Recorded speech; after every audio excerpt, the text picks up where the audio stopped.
لله رب العالمين والصلاة والسلام على سيدنا محمد وآله وصحبه أجمعين. அளவற்ற அருளாளனும் நிகரற்ற பேரன்புடையனுமாகிய அல்லாஹ்விற்கு அனைத்து புகழும் உண்டாகட்டுமா.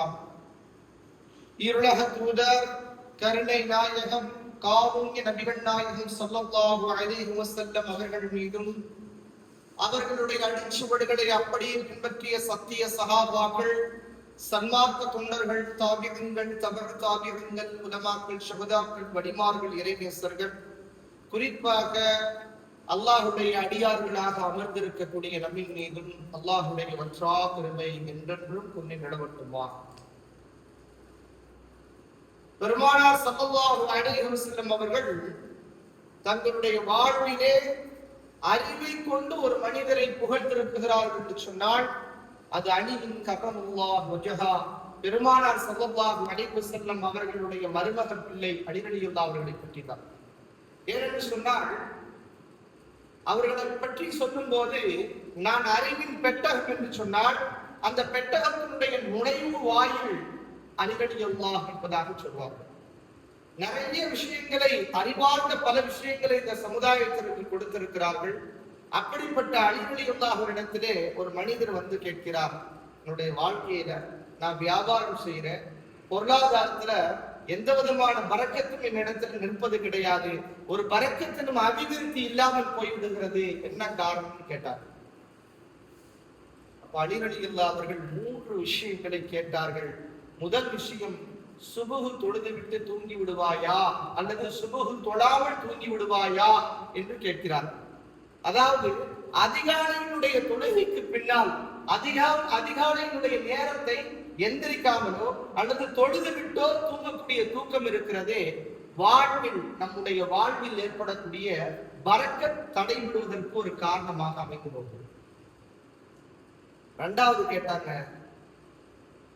பெற்றோர்கள், அதாவது நீ துஆ கேட்கும் போது உன்னுடைய துஆவிலே பெற்றோர்களுக்காக துஆ செய்யாமல் இருப்பாயா என்பதாக கேட்டார். அப்ப அந்த தோழர், அந்த அலி ரலியல்லாஹு அவரிடத்துல இருந்த அந்த தோழர் சொன்னார், ஆம், என்னுடைய துஆவிலே பெற்றோர்களுக்காக நான் துஆ கேட்க மாட்டேன் என்பதாக சொன்னார்.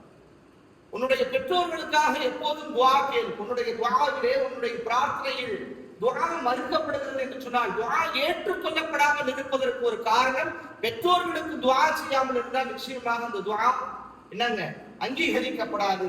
அதே நேரத்திலே உன் வாழ்க்கையிலும் பரக்கத் ஏற்படாமல் போகும் என்பதாக அலி ரலியல்லாஹு அவர்கள் சொன்னார்கள். 2 விஷயத்தை சொல்லிவிட்டு 3வது விஷயத்தை பதிவு செய்தார்கள். 3வதாக கேட்டார்கள், இந்த விஷயத்தை நீ செய்வாயா என்பதாக கேட்டார்கள். அதாவது பெரியவர்களுக்கு மத்தியிலே, பெரியவர்கள் உங்களுடைய வயதுக்கு மூத்து இருக்கக்கூடிய வயதில் மூத்தவர்களுக்கு மத்தியிலே நான் தான் பெரியவன் என்பதாக நீ காட்டிக் கொள்வாயா அப்படின்னு கேட்டார். ஆம், இதையும் செய்வேன்.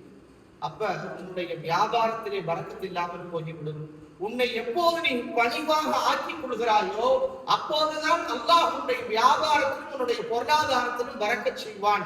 அப்ப பணிவு ஏற்படும் போதுதான் பரக்கத்தும் உண்டாகிறது என்பது அலி ரலியல்லாஹு அவர்களுடைய கூற்று. அதனாலதான் அல்லாஹ் தஆலா குர்ஆன்ல சொல்லும்போது வலா தம்ஷி ஃபில் அர்தி மர்ஹா, பெருமையோடு இந்த பூமியிலே நடக்காதீர்கள் என்பதாக அல்லாஹ் சொல்லிவிட்டு நல்லடியார்களுடைய அடையாளங்களை பற்றி அல்லாஹ் சொல்கிறான். அல்லதீன யம்ஷூன ஃபில் அர்தி ஹௌனா, இந்த பூமியிலே அவர்கள் நடக்கும் போது எந்த விதமான பெருமிதமும் இல்லாமல் பணிவான முறையில் நடப்பார்கள். பூமியில் பணிவோடு நடக்கக்கூடியவர்கள் அல்லாஹ்வுடைய நல்லடியார்கள் என்பதனுடைய அடையாளம் என்பதாக அல்லாஹ் திருக்குர்ஆனிலே சொல்லி காட்டுவார். பெருமானார் ஸல்லல்லாஹு அலைஹி வஸல்லம் அவர்களுடைய சபையில எப்போதுமே ஒரு சஹாபி மும்மரமாக, அதே நேரத்துல கொஞ்சம் உரத்த குரல்ல பேசுவாங்க. சஹாபாக்களே கொஞ்சம் சப்தம் உயர்ந்த ஒரு சஹாபி யார் அப்படின்னு சொன்னா சாபித் இப்னு கைஸ் இப்னு ஷம்மாஸ் ரலியல்லாஹு தஆலா அன்ஹு. சஹாபி எப்பவுமே கொஞ்சம் உரத்த குரல்ல பேசுவாங்க. நபி ஸல்லல்லாஹு அலைஹி வஸல்லம் அந்த விஷயத்தையும் கேட்டுக்குவாங்க, சஹாபாக்களுக்கு மத்தியில அந்த விஷயத்தையும் கேட்பாங்க. இவங்களுடைய குரல் மட்டும் எப்படி இருக்குங்க, கொஞ்சம் சப்தமான முறையில, கொஞ்சம் கடினமான முறையில இருக்கு, கொஞ்சம் ஹார்டா இருக்குன்னு வச்சுங்களேன், சப்தம் கொஞ்சம் ஹார்டா இருக்கு. அப்ப இந்த சஹாபி பல நேரங்கள்ல நபி ஸல்லல்லாஹு அலைஹி வஸல்லம் போர்க்களத்துல இந்த போர் செய்திகளை சொல்லி விடுவதற்காக இங்கிருந்து அங்க தூது அனுப்பி விடுவதற்காக பயன்படுத்தக்கூடிய ஒரு சஹாபி, ஒரு அற்புதமான ஒரு சஹாபி. இந்த சஹாபி ஒரு நாள் என்ன பண்ணிட்டாங்க, வரல. அப்ப வராத போது ரசூலுல்லாஹி ஸல்லல்லாஹு அலைஹி வஸல்லம் கேட்டாங்க, எங்க இந்த சாபித் இப்னு கைஸ் இப்னு ஷம்மாஸ் ரலியல்லாஹு அன்ஹு காணுமே, எங்க அப்படின்னு கேட்டாங்க. அப்ப அவங்களுடைய வீட்டுல இருக்காங்க, என்ன காரணம் போய் பார்த்துடுவாங்க அப்படின்னு சொல்லி ஒரு சஹாபி அனுப்பி விடுறாங்க. அந்த சஹாபி போய் பார்க்குறாங்க. அந்த சஹாபிட்ட கேட்கிறாங்க, ஏன் வரமாட்டீங்க, என்ன சபைக்கு வரமாட்டீங்களே, எப்போதுமே சபையில முன்னிலையில உட்கார்ந்து இருப்பீங்களே, ஏன் வரமாட்டீங்க அப்படின்னு சொல்லி கேட்டாங்க. அப்ப சொன்னாங்க, ஒரு திருக்குர்ஆனுடைய வசனம் இறக்கப்பட்டது, அதை நான் கேட்டிருக்கேன். அந்த வசனம் எனக்காக தான் இறக்கப்பட்டுச்சு.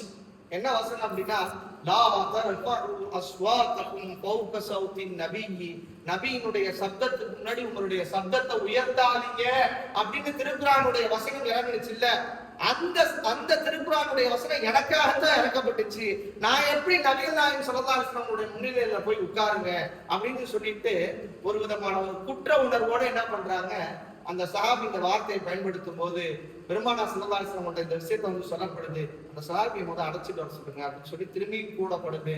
திரும்பியும் அந்த சஹாபி அழைச்சிட்டு சபைக்கு முன்னிலையில நிறுத்தப்படும் போது நபி ஸல்லல்லாஹு அலைஹி வஸல்லம் சொன்னாங்க, அன்த மின் அஹ்லில் ஜன்னah யா கைஸ், அன்த மின் அஹ்லில் ஜன்னah, நீ சொர்க்கவாசி, இது உனக்காக இறக்கப்படல. உன்னுடைய உள்ளத்துல அந்த மாதிரி ஒரு எண்ணம் கிடையாது. நபிக்கு முன்னால் உன்னுடைய சப்தத்தை உயர்த்துவது என்பது உன்னுடைய நோக்கம் அல்ல. உன்னிடத்துல பணிவு இருக்கிறது, உன்னிடத்துல நல்ல விஷயங்கள் இருக்கிறது. அன்த மின் அஹ்லில் ஜன்னah, நீ சொர்க்கவாசி. அவ்வளவு சஹாபாக்கள் இருக்காங்க.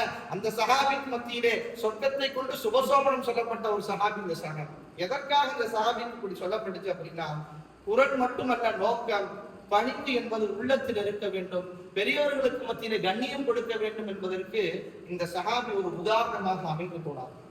அது மட்டுமல்ல, எந்த சஹாபி பெருமானார் ஸல்லல்லாஹு அலைஹி வஸல்லம் அவர்கள் இந்த சஹாபி வந்தார் என்று சொன்னால், ஒரு பாதையில் வந்தால் மறுபாதையில் ஷைத்தான் ஓடி விடுவான் என்று சொன்னார்களோ, அப்படிப்பட்ட உமர் இப்னு கத்தாப் ரலியல்லாஹு அவர்கள் தன்னுடைய மரணத்தினுடைய தருவாயில் இன்னும் உமர் ரலியல்லாஹு அவர்கள் ரொம்ப உயர்த்தி பேசியிருக்காங்க. பல திருக்குர்ஆனுடைய வசனம் யாருக்கு மூலமாக இறக்கப்பட்டுச்சு, உமர் ரலியல்லாஹு அவர்கள் மூலமா. உமருடைய நாவில் அல்லாஹ் பேசுகிறான் என்ற அளவிற்கு உமர் ரலியல்லாஹு அவர்கள் நிறைய விஷயங்களை சொல்லி இருக்கிறாங்க. அப்படிப்பட்ட உமர் ரலியல்லாஹு அவங்க ஜனாதிபதியாக இருக்கும் போது அவங்களுடைய மவுத்தினுடைய கடைசி நேரம் தக்பீர் கட்டியிருக்காங்க. அவங்க கேட்ட துஆ என்ன தெரியுமா, பெருமானார் ஸல்லல்லாஹு அலைஹி வஸல்லம் சொன்னாங்க, உங்களுக்கு மவுத் ஏற்படுமாயின் மதீனாவில் வைத்து மவுத் ஏற்படுவதற்காக நீங்கள் துஆ செய்யுங்கள். ஏன்னு சொன்னால், யார் மதீனாவில் மௌத்தாகுவார்களோ அவர்களுடைய அடக்கம் பெறக்கூடிய அந்த இடம் அது ஜன்னத்துல் பக்கியாக இருக்கும் பட்சத்திலே அவர்களுக்கு என்னுடைய ஷஃபாத் கடமையாகிவிட்டது என்பதாக, என்னுடைய பரிந்துரை கடமையாகிவிட்டது என்பதாக நபிகள் நாயகம் ஸல்லல்லாஹு அலைஹி வஸல்லம் அவர்கள் சொன்னார்கள் அல்லவா. அந்த ஒரு விஷயத்திற்காக அல்லாஹ்விடத்தில் உமர் ரலியல்லாஹு அவர்கள் துஆ கேட்டார்கள், யா அல்லாஹ், உன்னுடைய இறை தூதருடைய இந்த பூமியிலே எனக்கு ஷஹாதத்தினுடைய பாக்கியத்தை கொடு என்பதாக துஆ கேட்டார்கள். அவங்க கேட்ட அந்த துஆ சுபஹானல்லாஹ், தொழுது கொண்டிருக்கும் போது யூதனின் மூலமாக முதுகில் குத்தப்பட்டு அவர்களுடைய உடம்பு முழுக்க குத்தப்பட்டு அவர்களுடைய வயிற்றுடைய பகுதியில குத்தப்படும் போது அந்த உடலெல்லாம் சரிந்து போகக்கூடிய அளவுக்கு வரும்போது அப்படியே கீழே விழுந்துடுறாங்க பூமியில. அப்ப அவங்களுடைய மகனார் ஓடி வர்றாங்க. இப்னு உமர் ரலியல்லாஹு உமர் அவங்களுடைய மகன் ஓடி வந்து அவங்களை பிடிக்கிறாங்க. பிடிக்கும் போது தரையில விழுந்து அவங்க மடியில தூக்கி வைக்கிறாங்க. யாரு? உமர் அவங்களுடைய மகன் தன் மடியில தூக்கி வைக்கிறாங்க. அப்ப அவங்க சொன்ன வார்த்தை என்ன தெரியுமா, இந்த பூமியின் மீது என்னுடைய தலையை வைப்பார். ஒரே ஒரு தடவை அல்லாஹ் என்னை பார்த்து விட்டான் என்று சொன்னால் அல்லாஹ்வுடைய ரஹ்மத்தும் அல்லாஹ்வுடைய இரக்கம் என் மீது உண்டாகிவிடும்.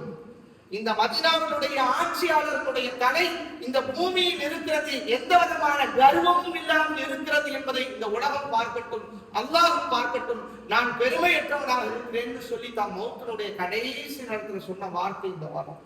அப்ப அந்த நாட்டுக்கே ஜனாதிபதியாக இருந்த உமர் ரலியல்லாஹு அவர்கள் தான் மௌத்தாகக்கூடிய தருணத்திற்கு கூட எந்த விதமான பெருமிதமும் இல்லாமல் பணிவோடு வாழ்ந்திருக்கிறார்கள், பணிவோடும் இறந்திருக்கிறார்கள் என்று சொன்னால் அப்படிப்பட்ட ஒரு சஹாபி அந்த சஹாபியினுடைய என்னங்க முன் அறிவிப்பு பெருமானார் ஸல்லல்லாஹு அலைஹி வஸல்லம் அவர்கள் கனவின் மூலமாக உமர் ரலியல்லாஹு அவர்களுடைய மாளிகை பார்க்கிறாங்க. போறாங்க, சொர்க்கம் காட்டப்படுது. அந்த சொர்க்கத்தினுடைய மாளிகை, அதாவது பல மாளிகைகள் இருக்கு. அந்த மாளிகையில ஒரு மாளிகையில் நுழையறதுக்காக போறாங்க. இந்த மாளிகை யாரோடதுன்னு கேட்டாங்க.